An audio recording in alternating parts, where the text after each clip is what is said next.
حضور کہتے ہیں کہ جو سلام میں پہل کرے وہ گھمنڈ سے بری ہے. تو حضور کے اس فرمان پہ عمل کرتے ہوئے میں سلام میں پہل کروں گا.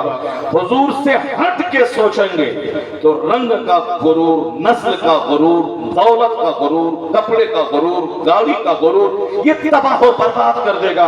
اور جہاں حضور پہ نظر رہی تو سارا گھمنڈ مٹ جائے گا، عاجزی، خاکساری، برکتیں پیدا ہو جائے گی. اس لیے ہمیشہ زندگی کے ہر پیریڈ میں، ہر ڈائریکشن میں حضور کو نگاہ کے سامنے رکھیں کہ اس تعلق سے سرکار نے کیا کہا، آقا نے کیا کہا. آقا علیہ السلام کے ایک حدیث میں پڑھتا ہوں. سرکار کہتے ہیں کہ ادخال السرور فی قلب المومن احب الاعمال الی اللہ.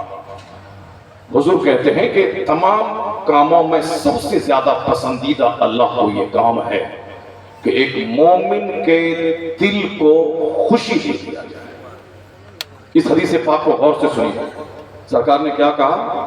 ادخال السرور، یعنی کسی مومن کے دل میں خوشی داخل کر دینا یہ اللہ کے نزدیک بہت پسندیدہ ہے.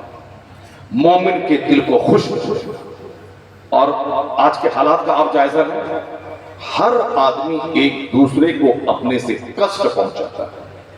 یا تو ان کا نام بگاڑ کے کشٹ پہنچاتا ہے، یا ان کی بات نہ سن کے کشٹ پہنچاتا ہے، یا ان کے بیمار پڑنے کے بعد نہ دیکھ کے کشٹ پہنچاتا ہے، یا ان کی غیبت شکایت کر کے کشٹ پہنچاتا ہے، یا مہمان کوئی آیا یہ اٹھ کے ان کا استقبال نہیں کیا، آنے والے کا دل چھوٹا ہو گیا، اس طریقے سے غرور کر کے کشٹ پہنچایا. جبکہ حضور فرماتے ہیں کہ جب مہمان آئے تو استقبال کرو، اور جب جانے لگے تو دور تک ان کو چھوڑنے کے لیے جاؤ، دروازے تک ان کو چھوڑنے کے لیے جاؤ. بات بہت چھوٹی ہے لیکن دل جیتنے کا بہت بڑا نسخہ ہے یہ. اگر آپ نے کسی سے ملاقات کیا، چہرہ آپ کا غصے سے تمتمایا، ساری زندگی وہ آپ سے نہ ملنے کی قسم کھائے. اللہ کرے کہ منحوس کا چہرہ میں دوبارہ نہیں دیکھوں. اللہ کرے کہ دوبارہ ان سے کوئی میرا کام نہیں پڑے. چونکہ یہ آدمی غصے سے ملتا ہے، لیکن جو مسکرا کے ملتا ہے، چہرہ کھلا کے ملتا ہے، مسکرا کے ملتا ہے، مصافحہ کیا تھوڑا سا لپک کے مصافحہ کیا، استقبال کیا تھوڑا سا قدم تیز کر کے استقبال کیا، اس سے کچھ نہیں ہوتا مگر آدمی کا دل زندگی بھر کے لیے وہ شخص جیت لیتا ہے. انہوں نے مجھ کو عزت کی، دوڑ کے میرا استقبال کیا. انہوں نے ہاتھ پہلے بڑھا کے استقبال کیا، اور جلدی ہاتھ چھینا نہیں جب تک کہ میں اپنے ہاتھ کو ان سے الگ نہیں کیا. اور یہ حضور کا طریقہ ہے. آقا فرماتے ہیں سرکار کا خود معمول تھا کہ آپ کسی سے مصافحہ کرتے اس وقت تک ہاتھ نہیں ہٹاتے جب تک کہ سامنے والا خود اپنا ہاتھ نہ ہٹا لے. میرا معمول کیا ہے؟ دیا جھٹک لیا، یہ بد اخلاقی ہے. اور حضور نے عرب و عجم ساری دنیا کو فتح کیا لاٹھی اور ڈنڈے سے نہیں. ایسے ہی لوگ سرکار پہ جان اور مال اور کروڑوں کی جائیداد قربان کرنے کو تیار نہیں ہوتے. جو الہڑ تھے، جو بد اخلاق تھے، جو قتل کی زبان جانتے تھے، جو نفرتوں میں جیتے تھے، جو آدمی معمولی بات پہ ہزاروں کا قتل کرتے تھے، ان الہڑوں کو اعلیٰ تہذیب سکھا دینا، ان سبوں کو تلوار نیام میں ڈال کر ایک دسترخوان پہ بٹھا دینا، ایک ساتھ مل کے کھانا کھانے کا سلیقہ سکھا دینا، پوری دنیا کو تہذیب سکھانے کا ٹارچ بیئرر بنا دینا. یعنی جو خود تہذیب نہیں جانتے تھے وہ دنیا بھر کو تہذیب سکھانے والے ٹارچ بیئرر آف لائٹ بن گئے، ٹارچ بیئرر آف سویلائزیشن اور کلچر بن گئے. یعنی پرکاش واہک بن گئے. ساری دنیا کو انہوں نے اخلاق سکھایا. عرب کا کلچر، عرب کی تہذیب، عرب کا تمدن آرکیٹیکٹ کی دنیا میں، یعنی فن تعمیرات میں، اور لٹریچر کی دنیا میں، سائنس کی دنیا میں.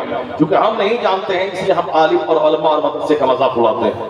لیکن ایک یورپ کا دانشور جان ڈیوڈ پورٹ کہتے ہیں it must be owned that all the knowledge either of physics or astronomy or astrology or mathematics which flourished in Europe from the 10th century was originally derived from the Arabian schools and the Spanish citizen may be looked upon as the father of European philosophy. وہ Christian ہے، بہت بڑا پڑھا لکھا آدمی ہے. یہ ہندوستان کے دو چار لچے لفنگے جو اسلام کو برا کہتے ہیں، ہمارے پیغمبر کی توہین کرتے ہیں، ان لچوں کے پاس کوئی علم نہیں ہے، صرف ان کے پاس گال ہے. یعنی کوئی ہنر نہیں ہے تو حضور کو گالی دے کے اپنے گروپ کا وہ ہیرو بننا چاہتے ہیں. اور ہیرو کیا بنا؟ کوئی جیل میں سڑ رہا ہے، کوئی زہر کھا کے مرنا چاہ رہا ہے، کوئی اپنے گھر میں سڑ رہی ہے. یعنی ان لوگوں نے سوچا تھا کہ ہیرو بن جائیں گے، ہمیں سونے کی سکے پہ لوگ تول دیں گے اور اس لیے ہماری عزت بڑھ جائے گی. اس کا اپوزٹ ہو گیا، ان کی زندگی تنگ ہو گئی ہے. اب وہ عام آدمی کی طرح آزادانہ ڈھنگ سے گلی میں گھوم نہیں سکتا، چائے پان کی دکان پہ جا نہیں سکتا. نبی کو گالی دی، ان کی زندگی کا سکون ختم ہو گیا. اور جس نے نبی کا چرچا کیا، نبی کی بات عام کی، نبی کا گن گایا، وہ اگر بہار کا کوئی ذرہ ہو تو اللہ اسے آفتاب بنا دیتا. وہ اگر احمد رضا خان ہو تو کروڑوں زبان پہ ان کے نام کو چرچا کا وزر اللہ بنا دیتا ہے. آج ساری دنیا میں مسلک اعلی حضرت رضا اعلی حضرت کا سلام، اعلی حضرت کا فتویٰ، اعلی حضرت کا نام، کروڑوں آدمی کے نام کے ساتھ رضا لگا ہے. اعلی حضرت نے صرف نبی کی عظمت کے